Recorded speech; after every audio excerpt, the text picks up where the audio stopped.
Hello and welcome everybody to Revive Health's Daily Briefing Live for Wednesday, April 29th, 2020. This is our 30-minute review of the latest, most important news, resources, and advice for health system marketers and communicators dealing with the COVID-19 crisis. I'm Chris Bevelo, Health Systems Practice Lead at Revive Health and your host for the show.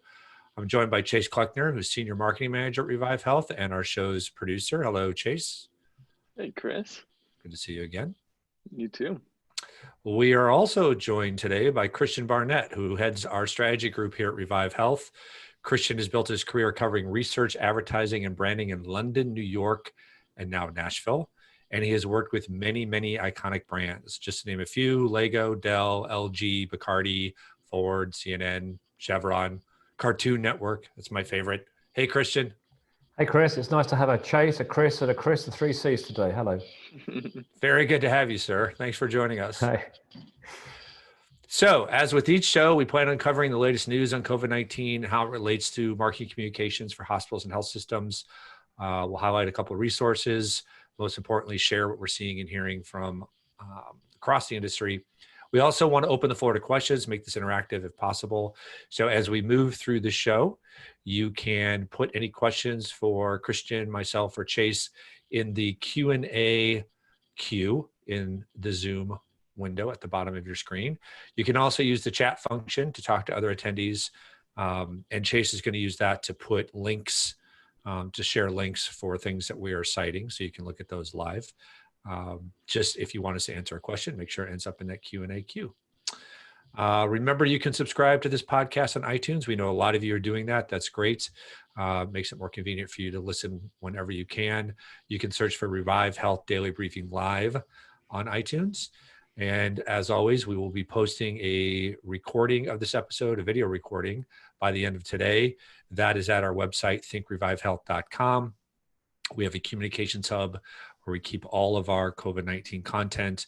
That includes most recent survey results, all the recordings of this show. That is at thinkrevivehealth.com/COVID-19. We've also created a special place there for you to find out anything you need to know about rapid recovery, which is this period we're entering now for most part across the country, where hospitals and health systems are opening their doors back up to elective procedures and the importance of marketing in that role. So we've got a lot of good stuff there too. So let's see, a couple of notes before we get going. Remember, we are not experts on COVID-19, so not a place to come for medical or scientific advice. And we do have thoughts, as you're going to hear, on marketing, branding, communications for hospitals and health systems. Just remember that everybody's situation is a little different. So take whatever we're saying and kind of run it through the filter of your own organization and your own community. So with that, let us get started. We always start by looking at the news, and we start the news by looking at the case count for COVID-19. We do that just to help kind of keep a high level perspective on everything that we're talking about as we kind of move through the peak, which is a general statement in the United States. Hopefully this is the peak. And come down the other side, we'll be changing how we think about things, what we talk about, all of that. So we use the Johns Hopkins University tool, and we start there with global case count. So we're at 3,157,459 confirmed cases of COVID-19 across the globe, with 219,611 deaths. We look at our own country. We are roughly a third of all cases in the across the globe. We are at 1,015,289 confirmed cases, and we are up to 58,965 deaths. So probably sometime today or tomorrow, excuse me, we'll pass that 60,000 mark, which is such an unfortunate number. But we can expect that is going to get higher. But hopefully the pace is starting to slow as we look at kind of death count per day. The New York Times does a really good job of showing that. We're starting to see that decelerate is the best way to say it. So the other news story we wanted to share came out today in Modern Healthcare. And it was, I think it was today, maybe it was yesterday. Looks like it was yesterday. The headline says nearly a third of Americans have put off healthcare during COVID-19. So this is based on a Harris poll. No, a poll by Urban Institute. Sorry, Urban Institute. You're the ones who get credit for this. They surveyed 9,000 adults, and that was in late March and early April. So almost a month ago. And 31% of them said that they had put off healthcare as well as being unable to pay rent, utility bills, not having access to enough food. So obviously care is a staple, something people need. Christian, I know that we're going to spend a little bit of time talking about this further on, and we've spent a lot of time on this podcast. Anything you want to add to that survey? As we look at it? I mean, I think it's really interesting now. We're getting into the people who want to but feel they can't, or a little scared to come back, and this is only going to get a little larger in the next few weeks and months. We'll talk about it later in more detail, but the role of a brand or the role of the healthcare system's reputation will play an important part in that sense of recovery. I think we'll talk about it in a bit. Thank you. Yeah, absolutely. So Chase should have, excuse me, posted a link to that story. One more thing before we dive into what Christian alluded to there. We do have, again, resources on our website related to COVID-19, so make sure you check that out. That is at thinkrevivehealth.com/COVID-19. Okay, we're going to dive in. We're going to have extra time to talk. We went through that quickly, Christian, so we can spend a lot of time on brand, because we have touched on brand in this podcast here and there, but this is, I think, the first time we've spent the whole episode focused on it, which we could probably spend a week's worth of episode focusing on brand and still not cover it all. But let's see what we can do, you and I, and Chase as well. So first of all, one of the things that came up in a conversation we had, I guess this was late last week, and it's not a surprise to anybody, but somebody mentioned how basically all of the hospital and health system advertising right now is the same. So it is a campaign that's thanking workers. We hear kind of the headline, "Not all heroes wear capes." And even going beyond healthcare, there's a hilarious video that's been shared. I'm sure everybody's seen it. That's called "Every COVID-19 commercial is exactly the same." So it's not just healthcare where this is happening, right? So let's talk about that a little bit, why we don't think that's necessarily a bad thing. But maybe, Christian, you want to start by just kind of backing up and talking about your perspective on brand overall, because I think that'll be a nice framework for how we talk about all of these topics today. Yeah, thanks, Chris. Really interesting. I think I just want to start by giving a perspective on the role of brand, which will frame up certainly the thinking I bring to this conversation, and perhaps the broader conversation as well. If you go back in time and back in time and back in time, what was the role of a brand, and what is still the role of a brand? I mean, really, it's to deliver upon a promise time and time again, so that you know that when you choose something off a supermarket shelf or in any particular purchase situation, you know what you're going to get. There's a promise of quality, a certain type of quality. And when we look at, say, a supermarket shelf or Amazon online or anything, any brands we're looking at, we use brands to navigate our decision making. They help us make decisions, and they provide that kind of sense of trust for what's behind the surface, behind the brand name.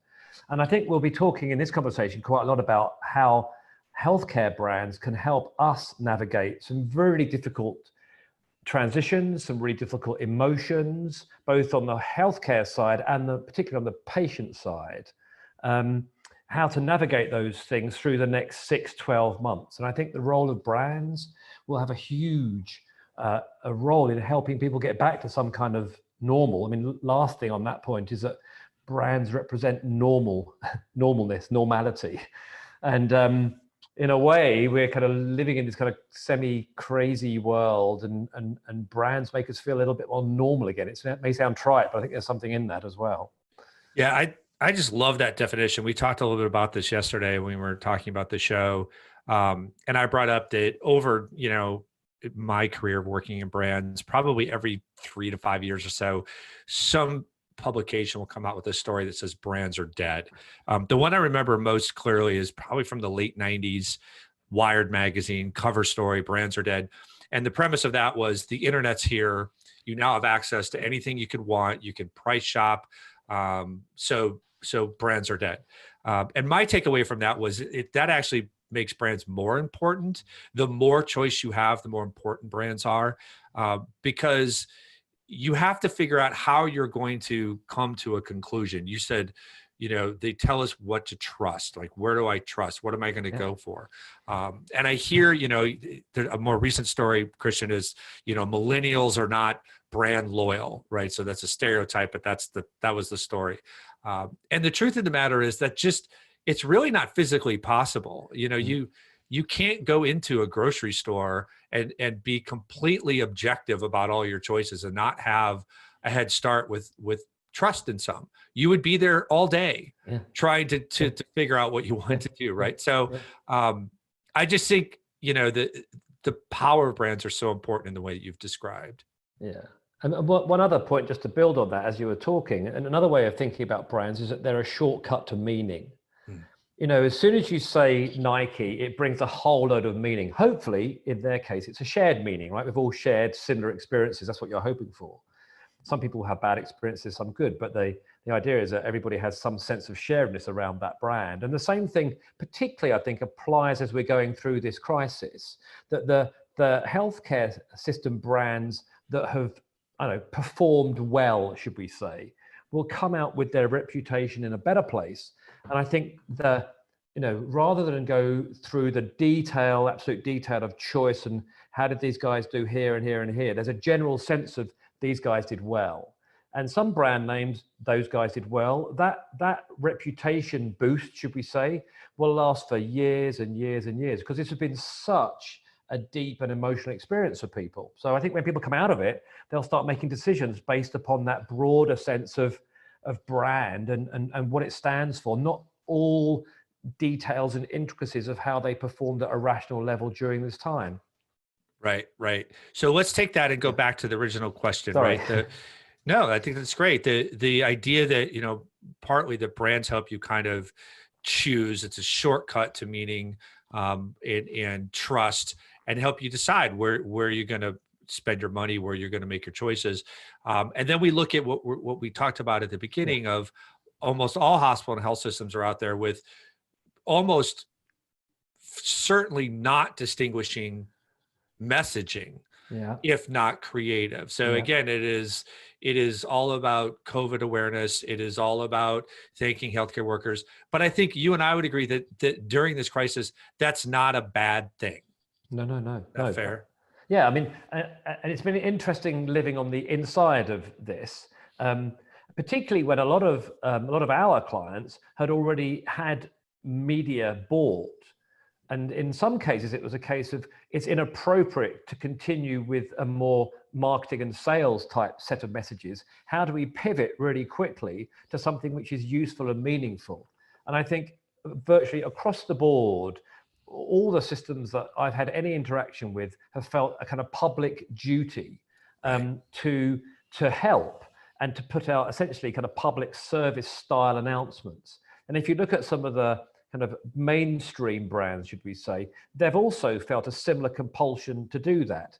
So given the time restraints and the kind of altruistic need and the public health need as well, a lot of the messaging has been similar. I would just put one little caveat in though, which is the messages may have been similar, but how they've been treated or how they've been served up can often vary a little bit. And I think we've seen that in our industry, where some of the healthcare system brands have been much more look at us, and some have been much more the community should be coming together and helping each other, which are two very different kind of philosophical ways of thinking about it, though the messages may be on the same on the surface of that. And also, if you look at some of the commercial brands, I was looking over the last day or two, for example, the Apple spin was about creativity. The kind of Dove spin was about courage is beauty. The Public spin was about provision of groceries and food. So they've all been saying similar things, just with their own kind of brand personality slant or with their own particular way of coming at it. But yeah, I mean, it could completely be forgiven for much more similarity than difference in these times. Yeah, it's kind of to your point earlier that trying to distinguish yourself actually comes off really tone deaf, whether you're a hospital or an automaker, because we have been in this crisis situation, and we're supposed to all be in this together. So trying to kind of any kind of distinguishing messaging is a little bit of bragging by nature, and people just, boy, it turns them off. And so again, it's just not appropriate. And I think, kind of taking this further out, we'll probably see a continuation of that as we emerge from COVID-19 from a hospital and health system standpoint, at least initially, right? Yeah, I think what's really interesting now in the kind of this era of rapid recovery is how all brands, but in particular the healthcare brands, leverage their brand to start coming out, and how they do things like reassure people. And it's really, I mean, without getting too detailed about it, it's really interesting what's reassuring and what's alarmist, right? So if you give someone a face mask when they come into the hospital, is that going to alarm them or reassure them? If you're going to say, please sit 3 seats away from the other patient, is that going to alarm them or reassure them? And I think there's some detail to be done around this, but it's really at a brand level where this sort of thinking needs to operate. And it's because it's about coming back into the system or the brand, not just one service line. It's coming back into the brand. The brand should take some responsibility for putting these sorts of messages out and defining what reassuring needs to be for people coming back in. I think, and it's so emotional. I mean, we've been discussing it the last couple of days. People are probably struggling at some level with, my body needs this to happen. I've got something I need to be treated. But if I go back, am I going to suffer something worse? I think there's probably a lot of people on that fence trying to get the timing right and make the right decision. A lot of pressures on them from different places, and the brand's got a huge role to play in making them feel it's okay to do that and to come back. Yeah, absolutely. It kind of, and again, I think this goes to as we do that, a lot of the messaging, though not the approach necessarily, will be similar. I mean, a lot of this is being driven by guidelines that are being developed at official levels at a state level, by CMS, by AHA or ACS, other industry organizations. And we're all trying to follow those, and that's not a bad thing. That consistency of how we're reopening is actually what we strive for.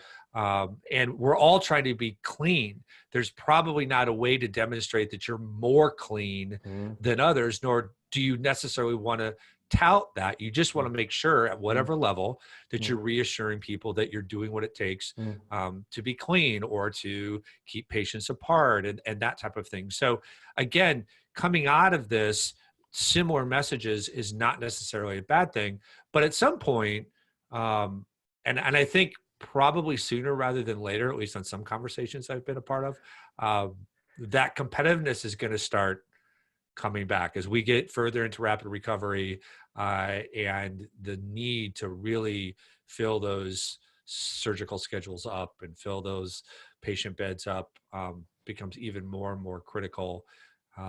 I think that competitiveness is going to come back, and that's where brands are going to have to start distinguishing themselves. I had a conversation this morning actually about leadership and competitiveness. Maybe worth just sharing. A colleague saying, should we worry about the competitive and what the competitors are doing? And I said, I don't think so. I think if we do it really well, then we will be the leader. If we do it really, really well, we haven't got to worry about the rest. We need to be out there quickly, timely, tonally appropriate. And I think leaders, and this is a time for leadership, it's a time for brand leadership. And I think that brands that shirk the responsibility, particularly leader brands in any particular in any area, brands that shirk that responsibility will suffer in the near, medium, and longer term, because people remember these things. And brands that step up and take responsibility and are tonally appropriate and are out there taking responsibility, I think will show up well. And I think that legacy will happen. I think people are very forgiving in terms of crisis when leaders show up. A lot of brands get very nervous about showing up because they might do something wrong.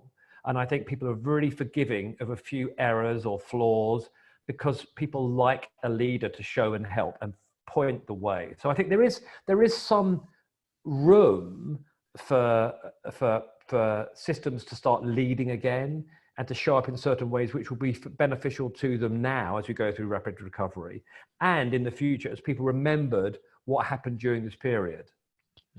Yeah, for sure. So just one more message to folks. If you've got a question for Christian or myself or Chase, put that in the Q&A queue.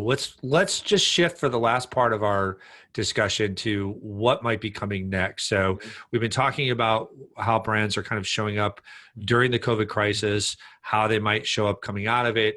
Once we moved on, to your point, we expect some kind, everybody's using the word new normal. We expect some kind of new normal. It may be premature to know exactly what that looks like, but the odds of us coming out of this going back to the way we were before are very, very small. There's just going to be so many different ways that consumers think about healthcare, that consumers think about hospitals. How might we be seeing brands shift to A, maybe capture that lightning in a bottle coming out of this, but B, resonate in a new normal? I think there's a huge, it's not just a commercial opportunity or a brand opportunity. I think there's a really useful role that healthcare systems brands can play for all of us, which is to help us get back to normal. We don't know exactly when, we don't know exactly what. And this is one of the few occasions, probably in history, when healthcare, the sector, has an opportunity to be right in the center of the conversation, because it is the conversation. And brands that have a huge sense of responsibility and have a huge commercial ambition around commercial ambition, I think will be the ones who kind of go with us on that path to normalcy and kind of show us the way. And I think that there's a responsibility they have and an opportunity that they have there. And I think it's huge, significant, really significant, socially significant. Yeah, for sure.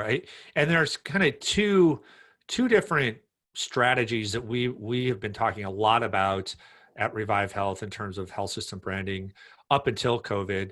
And like everything else, they kind of don't seem appropriate now. But as we think about that new normal, we think about the future, I still think either one of them has the opportunity to play a huge role. So the first would be the idea of a health system adopting a health-oriented brand versus a care-oriented brand. Of course, today, it's almost all about caring. It's all about clinical care, whether that's COVID care or people who need clinical care who haven't been able to get into the hospital coming back.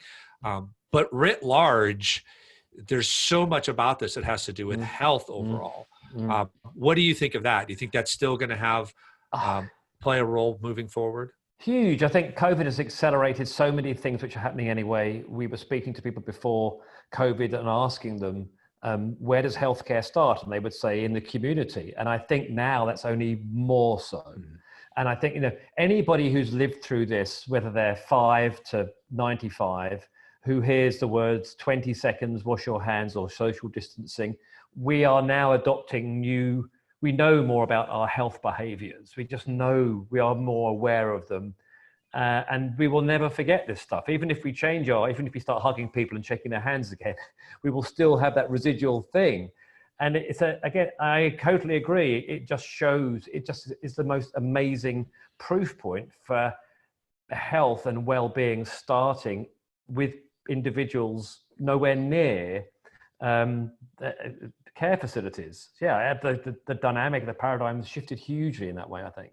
Yeah. Okay. So the other one is the concept of a post-health system brand. And if you haven't heard that, if you've joined us and haven't heard of that, basically what that means is health systems have traditionally and almost universally built their brands based on promotional messages, which sounds obvious. So here's why we're better than other hospitals for reason A, B, or C. That's a promotional brand.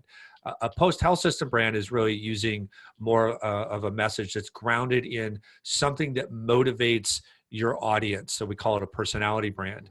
A great example of this is you mentioned Nike before, right? So Nike's brand is based on the thing inside of us that drives us to be better. I want to be better as a person. I want to be more active. I want to live a better life. So I'm not going to let anything get in my way. That's what Just Do It is all about. It's not about the quality of the shoe, the price of the shoe. It's shoe innovation, anything promotional, right? Like that. And we see a huge opportunity, or we did, for hospitals and health systems to move into that space because it's so rare. It's almost ubiquitous when you look out across our industry. Brands are built in a promotional way. What do you think about that still having validity moving out of this? Oh, I mean, firstly, an absolute massive advocate of it beforehand.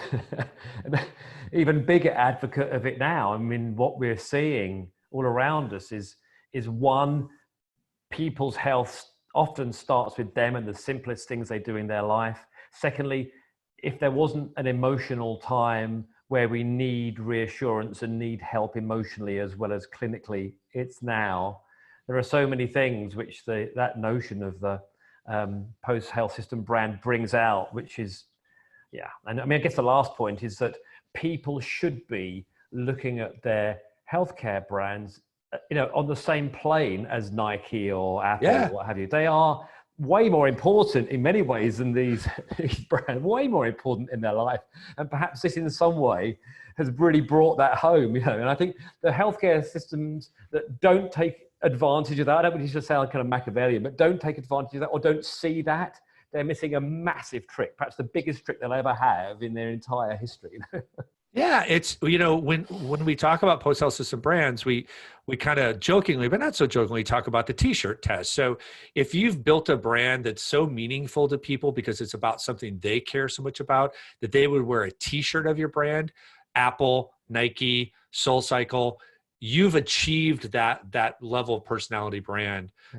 Coke, I mean, just go on and on. Nobody to this point would wear a health system brand t-shirt for that reason, mainly because they work for them, or they get them free at a health fair or something. The opportunity, as you're talking about, Christian, to come out of this where people feel like if you can capture something about what's motivating them, that they were part of a movement, part of leadership coming out of this, there's an opportunity for people to feel that same kind of deep emotional connection.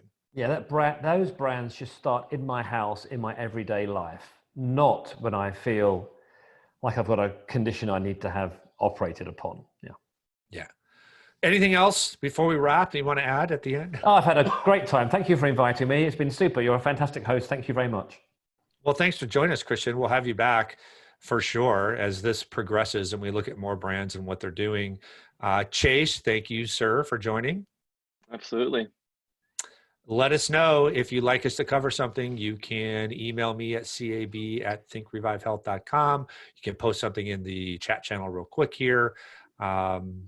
Tomorrow, we're joined by Chris Wickline, who is going to talk with us about what I'm calling this newfangled strategy of patient retention. The first time, at least in my career, but I think in the history of health system marketing, have we had to focus marketing and communications efforts simply to keep the patients who are already scheduled with us. Never had to do that before, and it's a big deal right now. So we'll be diving into that. Remember to visit thinkrevivehealth.com/COVID-19 for a recording of today's episode later today. Subscribe on iTunes. Make sure you share this podcast with anybody you think would use this. Use it, find it valuable, anything like that. And as we always sign off, all of you marketers and communicators out there for hospitals and health systems, the work you're doing right now is so vital. It's so vital to the patients you're serving. It's so vital to the financial health of your organization. And really overall, as we've alluded to a little bit today, what you're doing in terms of clear, effective communication is helping us as a country, as a world, get through this crisis. So keep it up, hang in there. As long as this crisis is around, we will be here with you every day. So thank you for joining us, and we will be back tomorrow.